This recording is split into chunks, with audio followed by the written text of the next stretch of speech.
Hello and welcome back to the Peak Endurance Podcast. I am one of your hosts, Ron Tate, and with me is the other half, Isobel Tate. Isobel Tate. You really Yes. did yell when you said you gave Oh, me a fright. Sorry, I'm so enthusiastic. Clearly, just dying to get back on the airwaves. Yes, and so yes, we apologise for the break in transmission for a week, but we thought we'd have time before the race, but no. What a moron for me to think. No, we were too busy getting ready, and then we were too busy trying to sleep. Yeah. Failed exercise of trying to sleep. Yeah, so when I say trying to sleep, I mean... I sort of slept. You lay there quietly. I lay there as quiet as a mouse, trying to let you sleep. Poor Ron. Things he has to go through thing with me. Well, if you're watching us on YouTube, you'll see that one of us has their hair done today. Good on you, Ron. Yeah, and I spent a lot of money on it.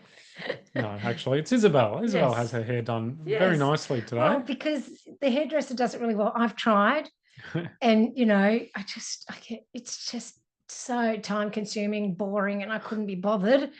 I've bought all the products and most of the products, and it's just like it's just easy to get someone else to do it because seriously, it's too.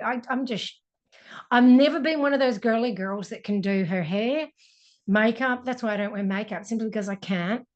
And I'm just not one of those people, so I have to outsource. Yes, that's right. Which is just easier. It's just to know, you've got to know your limitations, know what you're good at, know what you're crap at, and just there's nothing wrong if you crap at something, admitting it and letting someone else do it for you. That's right. That's right. Yeah.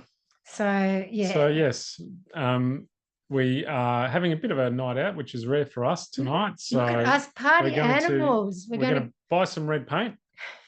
So we can go out and paint the town red. Probably more like beige. Knowing us, it's a very pale shade of red, almost pink.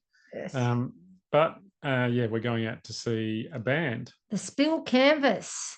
And when I was in, I almost said Canada, America for Barclay, one of the guys there, Ed Thomas, his son is playing in the band, and we've got tickets to go see him. So it's very exciting that we're going out to see live music, which is, we haven't done that for about 2 years. That's right, yeah. And the last time we did that, it was just in the basin. Yeah, that's right. It was just a local band. Cover band. Yeah, that's right. Well, this is a real band. They're flown in from America to play here in Australia. So, it's like, woo. Yeah. And we thought we'd go to DeGrave Street, which is kind of a cool and groovy street in Melbourne for getting food. Yeah. And we'll try and be one of the cool and groovy people. Though, to be fair, I don't really have going out clothes. I can't wear running clothes, can I? Can't wear my Lululemon leggings. No leggings. Damn, because that's pretty much all I've got. So I'll have to wear my jeans, but even then, I think I'm going to be wearing a Lululemon top. We're just going to a music bar, so it's not like we're going, for high tea. No. I'm just wearing jeans, but it's not like I don't even have a going out top to wear with my jeans. It's going to be a Lulu top. Yeah. Because that's the only tops I've got. I'll just choose one that doesn't have peak endurance coaching on it. Why not? Opposed to other tops. Yeah, true. But because honestly, we don't go out. We don't. It's really sad, but But that's because we are. It's not sad actually, because we enjoy our life, and we enjoy being homebodies. Yeah, we do. We do. Going out's nice too, but it's exhausting. Yeah. If you can hear some background banging and thumping, we're kind of sandwiched in between two building sites at the moment. Yes, one they're still demolishing, the other one they're putting the roof on. Yes, so it's all going on. It is. It's all going on. We're like a little island oasis in the middle of a building site. Yes, and I'd say I'll edit it and edit the same day, but we all know I'm lying. Right. Yeah. Because I don't do that. Just like I don't do my own hair. So yes. So anyway, here we are, basically a week since midnight tonight last week. If that wasn't confusing, I don't know what was. I was starting the race, and midnight start, not my favourite. In fact, probably about my least favourite. It was very, very strange. Basically, I dropped you off at the start line. The finish line. Yeah. Where you caught a bus out to the start line. Because they said there wasn't a lot of parking. Yeah, they said there wasn't a lot of parking, but it turned out there actually was, and I could have dropped you off at the start line. It doesn't matter. It was fine. I dropped you off and then had 3.5 hours to kill before I was going to meet you at the first Rocky aid Creek. station. And so you just drove straight there, right? I drove straight there. And did you manage to sleep there at all? No, I didn't. I tried to have a sleep, but there was, you know, the usual thing when you're in an aid station. There's people in cars like pulling up, leaving. Well, they wouldn't have been leaving, yeah. No, not leaving, but headlights, you know, constantly shining in the car. So noise. Yeah. And then the guy, you know, that decided to park the wrong way on the side of it because it was just a dirt track. So his headlights left his headlights shining really? straight at me. Oh my God, how selfish! So yeah, because he would have been able to see into the car and seen you. Yeah, that's so rude. There was no. He left his chance. headlights on. Yeah. So there's no chance of sleep really. Yeah. No, sorry. So yeah. So basically, why should only I suffer? Yeah, that's it. So yeah, so Isobel went straight on the bus, straight to the start line. Yep. Got there, and we got there about 20 minutes before the start. And then we started. Yeah, and so it's weird because it's a, you know, like it's not so much that I love my sleep, is that I get really tired at night. I love ultras, but I don't love the night part. I'm not scared of the dark. I don't find the dark difficult to run in particularly. It's just, I like to be asleep when it's dark. Yeah. To me, dark is a signal to my body, go sleep. So it's not my favorite time. But anyway, you know, I'd had a couple of coffees and stood around talking to M. Maber, and so all was good. So headed off when I forgot what his name was, Tans or something, said to get going. No big fanfare. It was, you know, because it was about 80 of us. Yep. And, you know, we all headed off into through the muddy fields and, you know, went for a bit, and Garmin then gave me this nice alert that I was doing -1 performance, which was really motivating. But anyway, and, you know, everyone set off, and as per usual, a lot of people thought it was parkrun and set off trying to get their parkrun PB. Me, of course, I was just doing parkrun fun pace, so I was just cruising along. Like, I wasn't slow, but I wasn't fast. I was right there, smack dab in the middle of the pack. Yep. Where I like to be at the start of a race, and to be fair, often I'm at the back of the pack. Yeah. So, you know, some people were obviously smart and didn't head off too fast. But anyway, we're cruising along, you know, and running along, and it was all good. And then we eventually ended up on a road, and it was just running, you know, my freaking nemesis. Yeah. So the first part of this first 100 Ks was quite runnable. Yeah, like the first 100 Ks was about 1,000 meters climbing. Yeah. And that was all pretty much in the last 20 Ks. Yeah, that's right. The first 80 Ks was pretty flat. Yeah, very much so. Yeah. Which for me, I haven't done that much running, especially in the UK. Mainly we were hiking and, you know, questioning our life choices. So there wasn't a lot of running except kind of in the last week of that trip. Yeah. The rest of it was hiking and scrambling and rock climbing. Yeah. And crying. I know that was you. That was me. Yeah. And so not a lot of running. So my body was totally not used to it. But considering the time of day, I was actually feeling pretty good. And like my body was pretty good. And I broke all the racing rules, all of them. No, but the main one being don't wear new shoes. I did it twice. That's right. Because I ditched all my shoes because everything, they were making all my bones hurt. So I ditched them all and bought new shoes. And so the first pair were the Hoka Mafate X, I don't know, some bullshit, you know, they added a few letters to double the price. And they were meant to be the Butte, you know, ultra running shoes, but I didn't love them. But in training, you tried them twice. Twice. A short run and then a longer run. A 30K and then a 10K. Yeah. And it, you know, I find they didn't hold on to my heel properly. My heel would slip out a bit, and I'm not good at having my shoes too tight. It gives me, for some reason, arch cramp in my right foot. God only knows why. Like, I don't know. But but I decided to wear them because the first 30K 50K something, 50K was meant to have a lot of river crossings. And they're not very comfortable, you find, on like hard surfaces. And we thought there wasn't much. Can I tell you, there was a shit ton. There was heaps of bitumen, heaps of hard dirt roads that might as well have been bitumen. But they actually weren't too bad. But I was getting a bit of pain because I'd done the right shoe up probably a little bit too tight. No one else would have found it tight, but my bloody princess foot found it a little bit too tight. So I was getting pain up my front shin at first.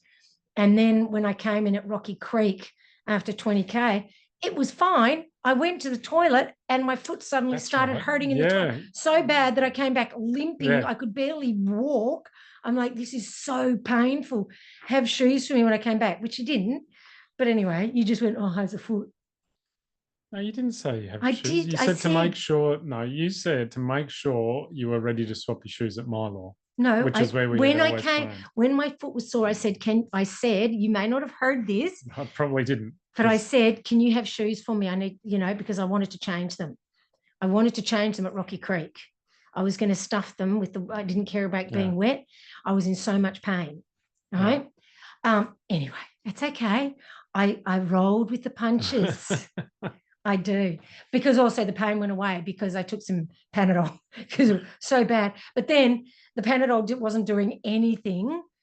And I thought, all right, as well, you're going to have to, loosen the shoe, which is really hard for me because there was nowhere to put my foot up on. And as much as I say my body doesn't hurt as much as it used to, I really find it difficult to reach my feet unless they're up on something.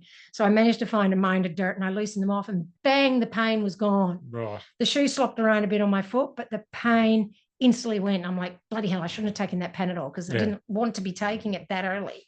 Anyway, so then I was fine. The foot was fine. Because I came back and you were like, oh, how's your foot? And I'm like, it's fine. Which was just as well because you took my shoes for me. Mind you, I was 20 meters from the car. I could easily have gone and got them. Whatever.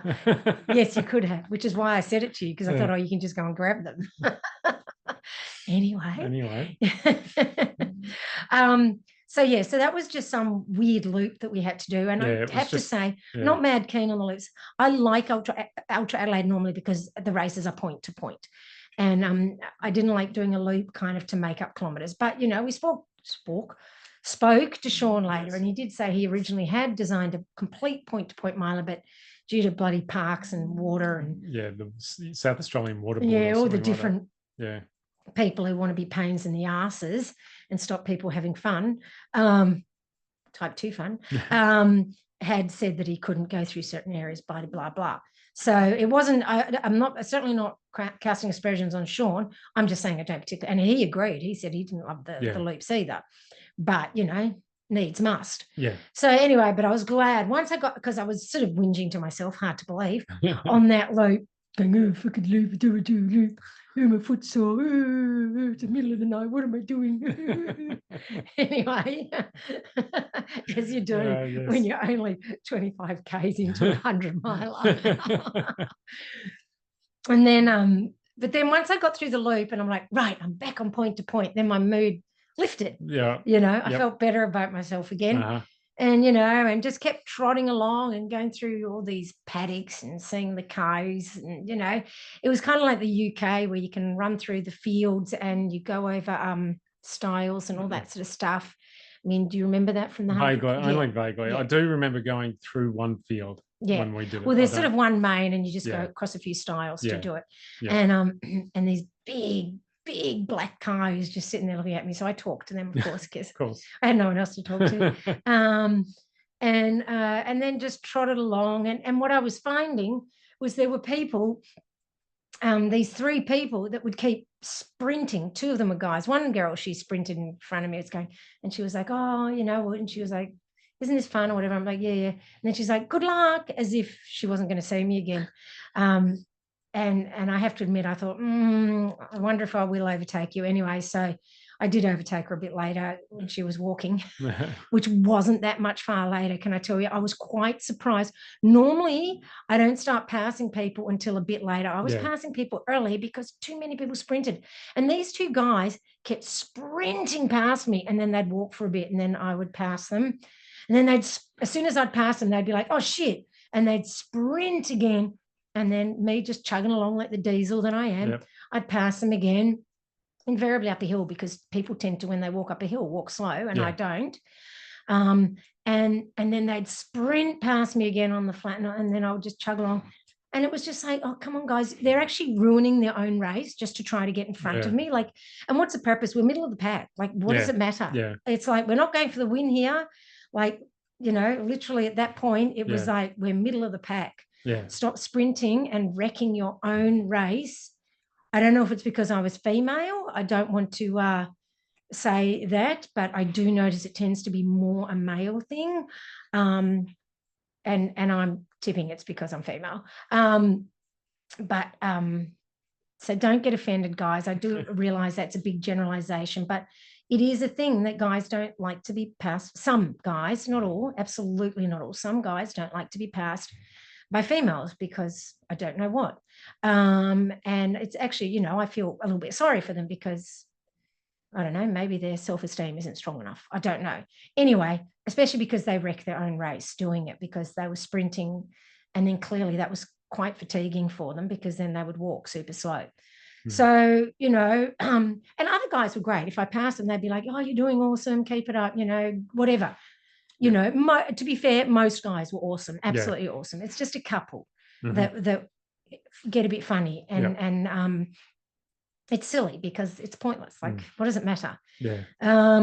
Anyway, and even then, even if it was the front of the pack, you know, guys up the front, the guys who are winning would be like rapt if a woman passed them. Like, seriously, I'm sure they would be. They'd be like, go.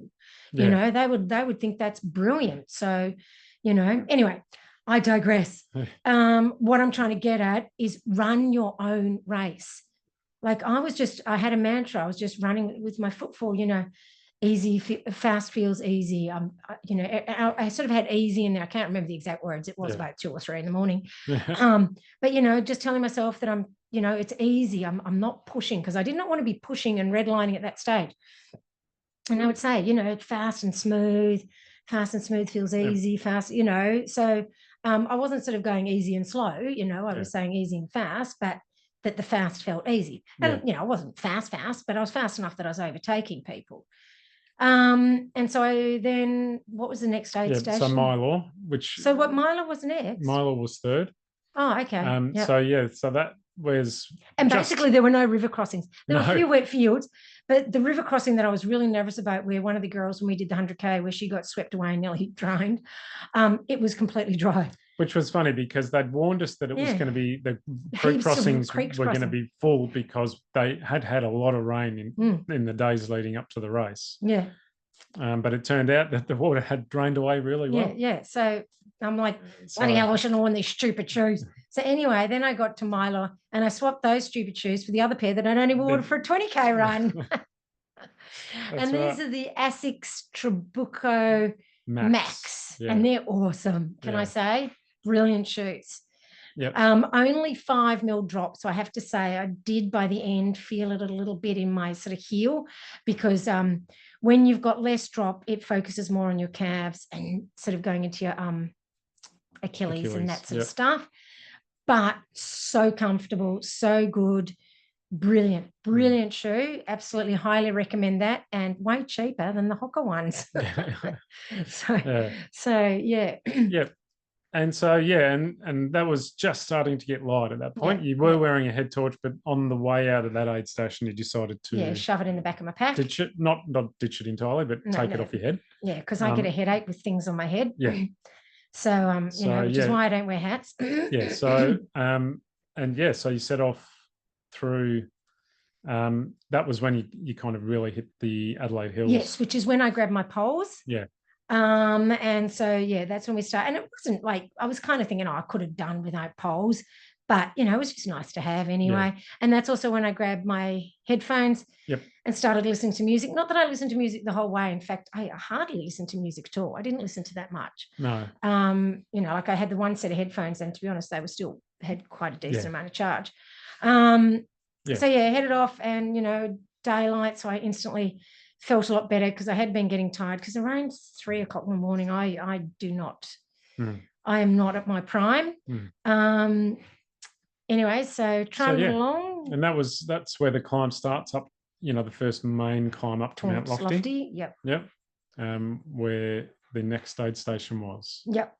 And then so went up to Lofty, and that was, a lot of single track, but a lot of the single track was sort of along the side of a road. And so that was all really nice. Just steadily passing people then. Got to Lofty. And it was that point kind of towards Lofty where the 100K race started in a place called Bridgewater. Yes, which is where I saw the Bridgewater Inn that I thought looked nice. So that was when you started seeing some 100K. Yeah, so I started passing some of the 100K people, which really confuddled me because I'm like, who would I don't know. Where did these people come from? And then I'm like, are you doing the 100K? And they're like, yes. I'm like, okay, now I understand it. Yeah. So got up to Lofty, and then headed down from Lofty, some more single track, then some other roads. You said you had to go through quite almost a residentially type road. Quite a lot of bitumen, and just sort of douche grey down, and that's when I passed heaps of people because I was having so much fun. And because also those Trabuco Max, like nothing hurt. Like I could run fast and my bones didn't hurt. That is the first time my knees have not hurt at all in 2.5 years. Yeah. And I did 160 Ks and my knees did not hurt at all. My left knee, which is my dodgy one with the torn meniscus, felt a bit stiff going over the stiles, but, only because I can't probably bend it properly, and that's why it felt stiff. But honestly, 163 kilometres, according to my Garmin, and my knees did not hurt once. And that I've had this since 2023. Yeah, and 3 months ago. And terrible pain. Yeah, 3 months ago, I was in terrible pain. You were taping your knees. Oh my God, and still in terrible pain. Sometimes it would lock up so bad, I was nearly crying, the pain. And this, no pain. Yeah. Amazing the difference. Yeah, New shoes that actually, note to self, keep, bloody change your shoes more frequently. Seriously, Isobel. So and that was the point. That aid station, which was McElligot's Quarry, McElligot's Quarry, that touched on the suburbs of Adelaide. Yes. So that was the only point where until you actually hit the suburbs further, like at about the 140K mark. Oh, okay, yeah. That was the only time when the race actually touched on the suburbs. Of Adelaide. Yeah. I went up and down. I drove up and down I think it's called the Southeastern Freeway, which is the main highway into Adelaide from the east. I think I must have gone up and down that road 8 times during the race. It's like a big hill because it basically goes up and over the Adelaide Hills. Oh, that one. Okay. Yeah. I drove up and down that thing all day. Because 1 minute I was down there, the next minute I had to go back up, and then you wanted a particular kind of food, so I had to go back into Adelaide to find that. And then you'd get it. And then I went to get it. No, I don't want it. I don't want it. Oh God, I think throughout the race I bought about $80 to $100 worth of food, and Isobel ate about $20 worth of it. And that doesn't include the stuff she threw away while I wasn't looking. I didn't. I didn't actually. Yeah. I just threw it in the car. Yeah. So so that you went down to that quarry, and then from there it was, from what I heard from other runners while I was waiting at the next aid station, that was quite a tough. Oh, because that was then. Yeah, we went somewhere, and then we went up this steep hill. Oh my God, it was so horrible. I mean, to be fair, the later hill just before Gorge Road, that was just as bad. Yeah. But that was probably just as bad, mainly because I was so tired. So far into the race. Yes. But this was so bad. It was so steep. And that's where I caught up with one of my athletes, Steph. And he was doing the 100K. Yep. And so we had a bit of a chat. Anyway, so then I kept going, got up that hill, and I was like, ugh. And then we did another loop. But you did it with me. I was able to join her on that as a pacer. How many? It was about 8 Ks. That was about 8, yeah. Yeah, so it wasn't much, but it was nice to have you with me on the loop because, as everyone knows, I hate a loop. Yeah. You know, I mean, I love a loop normally if it's a whole entire run, but not when it's added to add kilometers. But like I said, I get it. Like, I totally get it. Like, you know, he did the best he could, and he at least tried to make the loops nice. That loop for half the loop, there was nice single track, nice flowy single track. It was nice, you know, and the Adelaide Hills are beautiful, so it's all good. And then on the way back to the aid station, we had to try and find the elusive toilet. I needed the toilet, and of course it was like 300 kilometers off the trail. Which is why, if you see my distance, mine's a bit more for the race. Had to hike through the car park, and you know, because it was one of those car parks that had lots of little car parks and little buildings, so you weren't sure which one was the bloody toilet. You could see your roof. You get close to it and go, oh no, that's not the toilet. So you'd wander off in another direction. Oh no, that's not the toilet. So annoying. So because Sean's aid stations are all really good because he has toilets at every one of them, but some of them are the park toilets, and this one was. I mean, they should have maybe made the aid station a bit closer to the toilet, but anyway, it is what it is. And I can't really complain because all the other aid stations, were awesome. Awesome. That was the only one. Yeah. So, you know, that's pretty good. And I had you with me at least, so you could sort of figure out where we're going. And I didn't have to waste any brain power on that. And then we went off, and it was just a lot of fire roads and that sort of stuff. And then sort of as night. But then there were some single tracks, and we did a lot of downhill, some technical downhill. And there was some guy. Like, seriously, he'd hurt his knee, so he's trying to run downhill with one leg straight. So he looked like peg leg, and he was doing this, swinging it. And I caught up to him and said, what's wrong? He goes, oh, I hurt my knee. I said, you need to pull out at the next aid station. He's like, oh, I don't know. I'm like, mate, I said, I've had bad knees. You do not want to ruin your knees. I said, no race is worth ruining your knees. But once again, middle of the pack, what's the point? You know, like really destroying your body, even if you're winning. Like, honestly, he was that bad. It looked so painful, and he was just going to ruin himself. Anyway, so I got done all that single track, and that's when I caught up with Steph again, and which is good because we had a bit of climbing after that. So we sort of hung out together, you know, helped each other with. Well, actually, that guy helped me with the torch and the high-vis jacket, and I gave him his. It's just easy when someone else gets it out of your pack. But I helped Steph, and so we got we sort of did a bit of climbing and all that sort of stuff, and then you got on the bus. Got on the bus, yes, and that was oh my God, that was so tempting. So just explain the reason for the bus. So in the previous years, when we've done it, we've had to run along a road, a narrow road with a guardrail on the side, so there's nowhere to go. So you were stuck on the road. Yeah. And from speaking to Sean, he said he's always worried about this section of road, having people running along this section of road, because it's people, you know, the cars do come around the corner quickly. It's in the middle of nowhere, so cars aren't expecting people to see people on the road. So Sean's always panicked about this section. So this year it was about he said it was about 1 kilometre. So that he had 2 buses running constantly for that kilometre.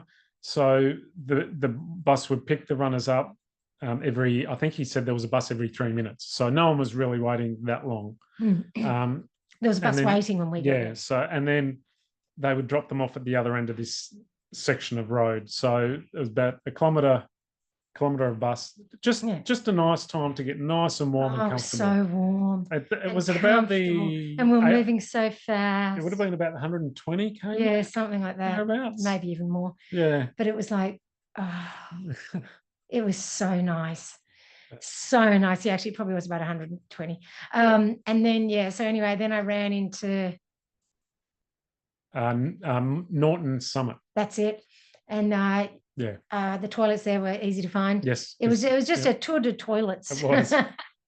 Me? It was. You were like, it wouldn't be an aid station if you can go to the toilet, is it? And that's where you had potato cakes for me, which I took, but I had one bite and the salt. And my lips were all chapped, you see, and the salt got in my lips. It was like...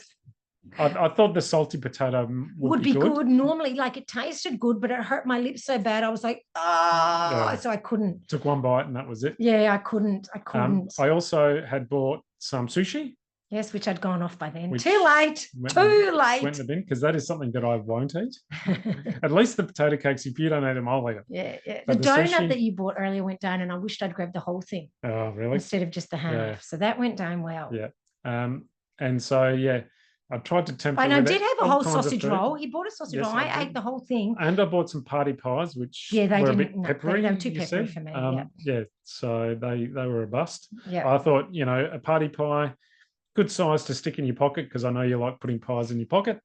I thought that would be nice, 2 bites and it's done. Yeah, but I couldn't. No, 1 bite and there was like this tiny bit taken off. It was just, I don't know, your tastes change, and what tastes bland normally is so flavoursome when you're running. Yeah. So anyway, I kept trundling along, me and Steph, and so that was a time when I know you'd spent a bit of time with Steph, but it was more though after the next aid station, I think, where you really where it got technical and you spent a lot more time. I think with her then, because was it? Okay. That was when we went down, and through that valley. Yeah, and then went up. Yeah. Where she listened to me whinging, and I think she was quite surprised to hear the level of whinging. She's like, oh no, that was before the bus, because on the bus she was like, "You'll never do a miler again, will you?" And I'm like, "Yeah."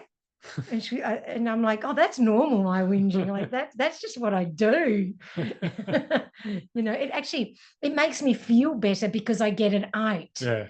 And normally I'm whinging to you. I didn't want to infect someone else though. So, because it wasn't actually negative. It's just like, it's whinging, but I kind of make a joke of it, but maybe because she was racing too, or, tired too, she probably didn't get the joke yet. Because, it's more of a joke that I'm whinging rather than real whinging. And I did tell her, well, you're my proxy Ron, so you have to listen to me whinge. Yeah. But yeah, we had lots of good chats. It was really nice. And it was nice. It made the time pass quicker having someone there. Yeah. And I did keep telling her to go ahead, but she preferred during the night to be with someone, especially because some of the markings were not as good, but I had the map on my watch, so there was no way we'd get lost, and she wasn't confident enough on her own, so she stuck with me. Yep. She went ahead later once she got a pacer. But I felt a bit guilty. I'm like, just go ahead, and she's like, no. Anyway, so we got through that section, which was tough, because that was a bloody long climb too, because essentially 1,000 meters climbing for the first 100K, and then in the or even maybe a bit more, but then probably that, but then in the next 40Ks there's 3,500 meters climbing. Yeah. Right, because the last 20Ks is flat. Yep. If not down a bit, I guess. It is. Well, I mean, you're running along a river that's flowing that way, so it's naturally down. That's what I mean. It must be down a bit. Yeah. So essentially 3,500 meters climbing in 30 to 40Ks, which is pretty stunted. Yeah. And when you consider that there's also equal descending pretty much, and very technical descending. Mm-hmm. And also these concrete cinder blocks, which are really hard. Which are hollow. But luckily the Trabucos are kind of like boats, so I just sailed across the top of them. That's the fastest I've ever run down them, and the most confidently. Normally I'd be and my toes hurt and this hurts, but I'm like, I'm loving this, it's fine. Not quite loving it, but before that aid station, which was a gorge road where the bike path started, the aid station before that was coming into that was where your stomach really started to turn. Because you'd sent me messages to have some gin-gins and some see if I had some Buscopan or something for your stomach. Except that I was actually asleep. I did actually manage to catch some sleep. But I could see that it hadn't been delivered. It said sent, but it didn't say delivered. I was in a mobile dead zone where that aid station was, so I didn't actually get any other messages. Which is fine. And I realised that. I could see that it was sent, not delivered, and I know you're pretty good. And anyway, but we had a look. There was no Buscopan, and the gin-gins actually made me feel worse. So even the ginger was like, it was too spicy. So basically for the last 40 to 50Ks, I didn't eat. And for the last 20, I couldn't even drink water. And that's not, I mean, I'm a sports nutritionist. I know all the tricks and every single food I've tried. It's not so much that I don't know what to do and what I preach doesn't work. It does work. It's just that after 20 odd years of doing this, my stomach is a little bit, exhausted. Also, my entire life, I've had food issues of getting sick from food. And also on another level, this was completely different than normal. I don't know how much in detail do we want to go here. Normally, when I get sick, it's not vomity sick, it's the other sick. Yes. You know the other one? Yes. Where you got to find toilets all the time, even in the bushes. Didn't have that issue this time. What I did have was sicky wanting to vomit, and real nausea, which can I say I've had a lot of recently, even before the race. And it was very similar to that. So I think whatever it was, which is now gone away, may I say, I've been able to eat without nausea. But before then, since we got back from the UK, you've really lost your appetite and food has made you nauseous. Yeah, it made me really nauseous. And it just got 10 times worse in the race. And it was that real nausea. So it wasn't my normal issues. So I don't know. I don't know. And it was completely different to how I've ever normally felt in regards to not feeling well. Like the sickness felt completely different. And it was just nausea and like it was just like for me not even be able to have gin-gins, that's unheard of. Yeah. And so it was super weird. So so that next bit after that aid station was awful. And it was a lot of climbing and a lot of descending. The descending was okay because even though later my stomach was bad, I'll tell you why my stomach got worse in a minute. Normally when I run downhill with my stomach's and that's normally I can't run downhill when I have the other kind of sickness because it makes me have to go to the toilet even more. That's why running downhill before the Gorge Road wasn't an issue. It would hurt my stomach a bit, but it was okay. And I was running quite fast. I caught up to M, those hills were relentless, especially because I was on my own, no pace. So all the other milers, they were sensible and they had paces, but we didn't bother. I know I can do it. Yeah. And, but still it's nice to have someone there to share the misery with. But, I just kept plugging away, got through that, ran quite fast downhill. Like I said, I caught M, but then I was in Egypt and I saw the fruit at Gorge Road. Oh. I took a piece of watermelon, Ron. Oh, you didn't see me. I didn't see that. I know. Oh. I had a piece of watermelon. Stupid girl. Right. Yeah, I missed that completely. I don't know why I was looking. Oh, watermelon. Yeah. And watermelon normally makes me sick. At the best of times. Times, because of course I'm fructose intolerant. So but I was just like, it's only 20 k's. Maybe this will just give me a little bit. No, it made my stomach so bad I couldn't even run on the flat. Like I said, before then I was able to run the downhills and I thought I'll be fine. I'll be able to, it hurts, but I'll be able to keep running. Yeah. After that, like if I started running, I was bleh, yeah. So from that point on, I joined you for the last. I dropped the car at the finish line and called an Uber out to $70 for that Uber, by the way. Very expensive Uber for a 23-minute drive, I think it was. It cost me $71. Unbelievable. So it's very expensive, and to get there because the finish line was at the Adelaide Oval and they happened to be playing a rugby match on at the Adelaide Oval. And a big one, like against the UK. British Lions against Australia. And they were finishing just as I got there. So I couldn't catch an Uber from the finish line because all the roads were blocked off and it was full of people. Yeah. So I had to walk for 2 k's to get out of, the vicinity of the football ground, then order the Uber, and then the Uber still couldn't get to where I was. So I had to walk, a couple of 100 meters up the road to meet the Uber. Yeah. And then it cost me $71. Expensive night for you. So with all my food. And then, so I managed, at least let me finish the race with you. Oh, that was a bit shit for you because you had to walk. I started trying to run, and at first I was able to run a bit. We probably walked for the first 2 k's. But then that watermelon hit my stomach. And then it was like, it's all over Red Rover. So then we basically just had to walk. And I was still, like with because earlier in the race, I'd said to Ron, I just don't know how I'm going to make myself do this, when I'd started to go off food a bit. And I always say that. I say that every race, don't I? And it's more, I know I'm going to make this, but the mental strength required to make myself complete it sometimes, it seems overwhelming.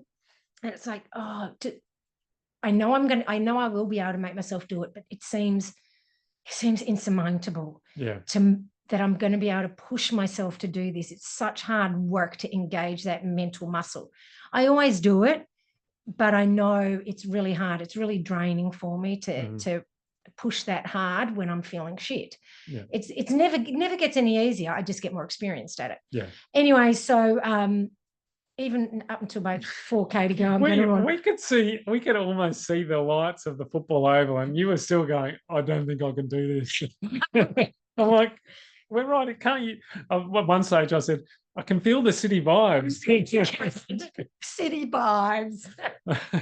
Yeah, so we were like 2 kilometers from the finish line, and you were going, I don't think I can do this. But it makes me feel better to say that. So yes, of course I did finish. Yes. 3rd female, so from like back of the middle of the pack to 3rd female. I think, and honestly, after the UK trip, I've never had jet lag that bad. Yeah. Honestly, never in my entire days have I ever had jet lag that bad. It was the worst. And it went for a while. It went for ages, and then it morphed straight into sickness. And I think I did 1 run the week of the race because I was so sick, sore throat, boogly nose, feeling like shit. And then so really not ideal prep.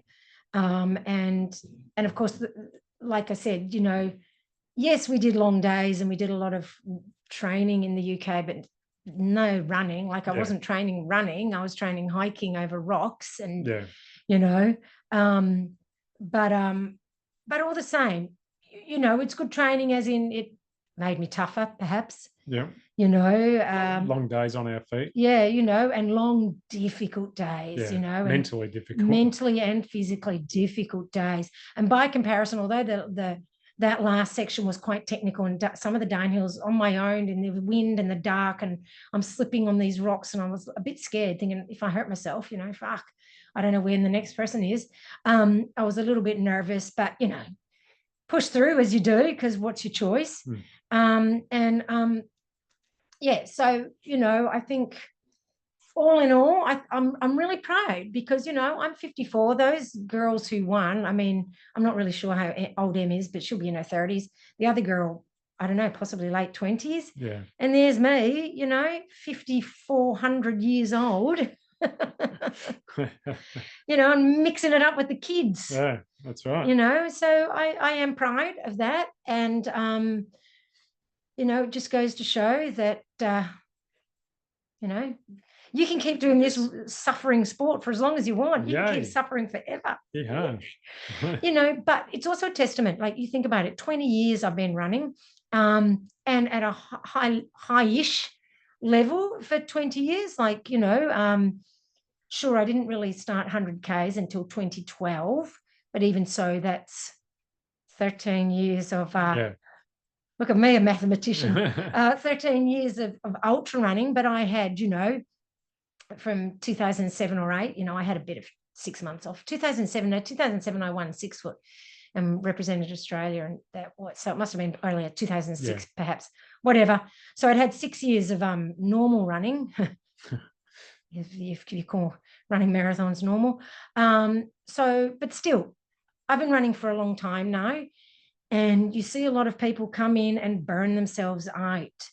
And, I have, since the race, it's Friday, I haven't run yet. No.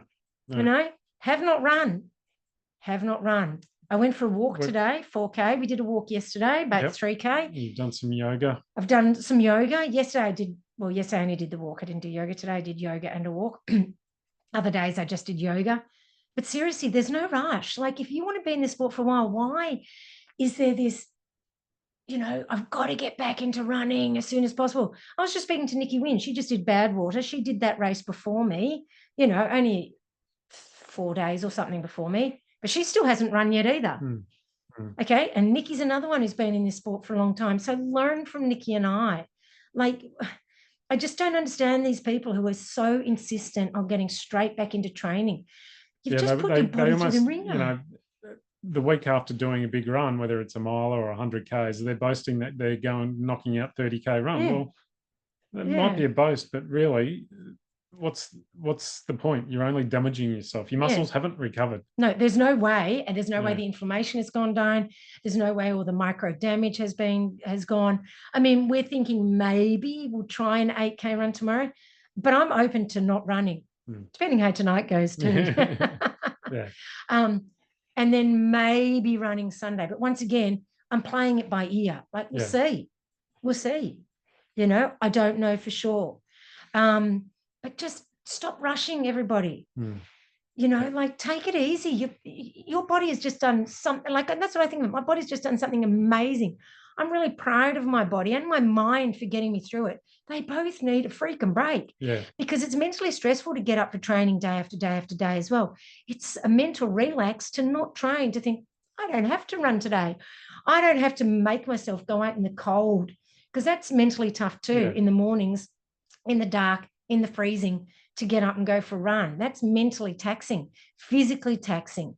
Like, seriously, just chill. Use this time post-race to chill, relax. You've earned it. And can I say, I've been eating for Australia and Scotland and Australia.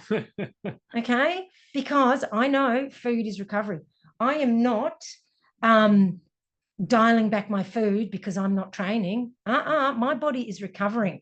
Sorry, my phone's ringing. Sri Lanka. Someone from Sri Lanka. That must be my closest friend from Sri Lanka. That's unusual. Yep. Anyway, where was I? Yeah, I don't know. Yeah, eating. So I'm eating heaps. Like, if I get hungry, I'll go eat. And I crave protein after a race. I absolutely crave it. And I had a massage the other day, and Steve, my massage guy, goes, oh, there's been a bit of muscle breakdown in your quads. Like, you've lost a bit of muscle there just from the race. And that, I mean, like, seriously, he can tell from massaging my legs, there's less muscle there. That's why you need to recover, you know, and that's why you need to eat, and eat lots of protein. I can't be the only one that happens to. Especially if you do get nausea like me and you can't eat a lot. So, you know, honestly, treat your body like the bloody temple that it is, and look after it. You know, treat it with respect, because it deserves it. It's your only one. Yeah, it's your only one. And seriously, if you want to be like me and still running, well, people will all go, oh yeah, I want to be running to my 50s, and then they start the races. They don't have recovery properly. They, you know, they don't eat enough after the race because, oh, it's too many calories. We don't do this to burn calories. I don't race to burn calories. I don't train to burn calories. I watch my weight. Don't get me wrong. I don't just stuff my face all the time, and I'm not really stuffing my face at the moment. I'm just eating to hunger. That's right. And you're still eating healthy food. Yes, I still eat. Like, I made a big chicken unless soup. You're ducking down to Macca's. No, it's not secretly. Without my knowledge. No. I only did that when I was pregnant with Elizabeth. You're still eating healthy food. You're just, you know, eating more of it. I'm not more of it. I'm probably eating about the same as when I'm training, except I'm not training. Yeah. Right. So I just think, if you know, people think it's easy to keep running into, you know, for 20 years or into your 50s or whatever it is. But it's not. You've got to look after your body. And it's not just me looking after my body now. It's because I looked after my body right from the start. Right from when I first started running, I got ITB syndrome, and I went to see this physio, and he said to me, did you know the top marathon runners only do 2 A races a year? And that has stuck with me ever since. And I only ever did 2 A races a year, either 2 marathons or 200 Ks. I do some, you know, 50 Ks and half marathons and whatever as B races, but only 2 A races. And that has stood me in good stead. I've had minor injuries here and there, but nothing that stopped me from running significantly. I've always been able to get back into running. And to be honest, I haven't had any injuries that stopped me running since 2019, when I damaged my nerve at GCR, which was one of those weird injuries that you can't, how do you even know you're doing it? Yeah. It was a compressed nerve. Like, seriously, I don't know. That was just a really weird one. Look after your body. That's my advice. And, pace yourself over the race. It's 100 miles. The race itself, the race doesn't start until 80 to 100 Ks, really. Until then, you want to be going at a strong effort. Yeah, it's not an easy run, but you shouldn't be sprinting. Yeah. And then getting so exhausted that you have to walk slowly. Be strategic. Right. Yeah. Finish strong. Finish strong. And that was evidenced by M. Maber winning the race. She was a good half hour behind because, me being at the aid stations, I saw everyone coming through. And she was a good half hour behind the first place female with 20 kilometres to go. And managed to end up beating her by half an hour. So she, in the last 20 Ks, picked up, and that was purely, because I guess, I haven't spoken to her about it or anything, but I'm assuming she left something in the tank for the end. That's right. I think from what I've seen, one of her posts, she ate really well. She did, which if I'd been able to eat really well, if my stomach hadn't been hurting, I would have been able to run too. Last 20 Ks. Maybe not as fast as her. The fact is, at that 18 or 19 Ks to go, you actually passed Em. Yes, I have. And she passed you back a kilometre later. Yeah, only because I couldn't run because of my stupid stomach. That was by the time the stomach, had stopped you. But anyway, and so you were right in it right up until your stomach turned. Yes. So that's that. And I've got a few more things that I'm going to experiment with because I've just got to face facts that my stomach is different to everyone else, and I can't eat normal race foods. Yeah. I just can't. And I'm just going to have to go real bland, boring, plain, maybe slightly less calorie food, but really plain and like really boring. I'm going to be trying just plain dry toast, plain rice, like nothing in it, plain pasta. I've had pasta before, but I put butter on it. But once again, I think I'm just going to have to go completely plain. And I'm going to have to see how that goes because my stomach, it's too difficult with the nutritional problems that I have without running.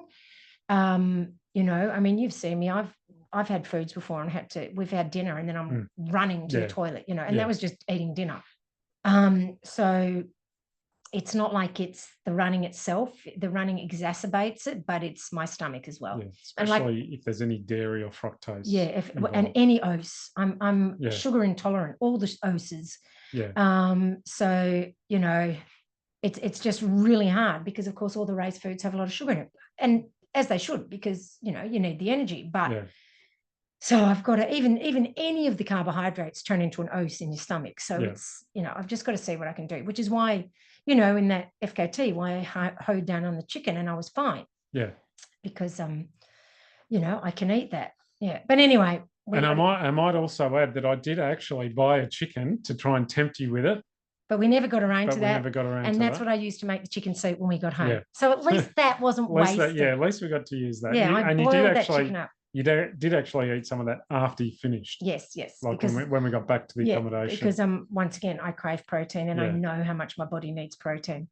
Yeah. So anyway, that's that. That's the Ultra Adelaide 100 miler. So thank you for joining us. Next, we're going to be doing the Bright Fest running. Running festival. When I say that, we haven't entered yet, but we will. We want to do the 50K there. Yeah. So if you're there, say hello to us. If you're not, don't. Yeah. Well, you can still say hello. We just won't hear it. Yeah. Yes. All righty. Well, thank you so much for joining us. Yep. I hope the construction noise wasn't too loud in the background. I'm hoping they didn't hear it. Yeah. I reckon maybe not. All righty. Have a good one. And we will be back with you next week. Bye. Bye-bye.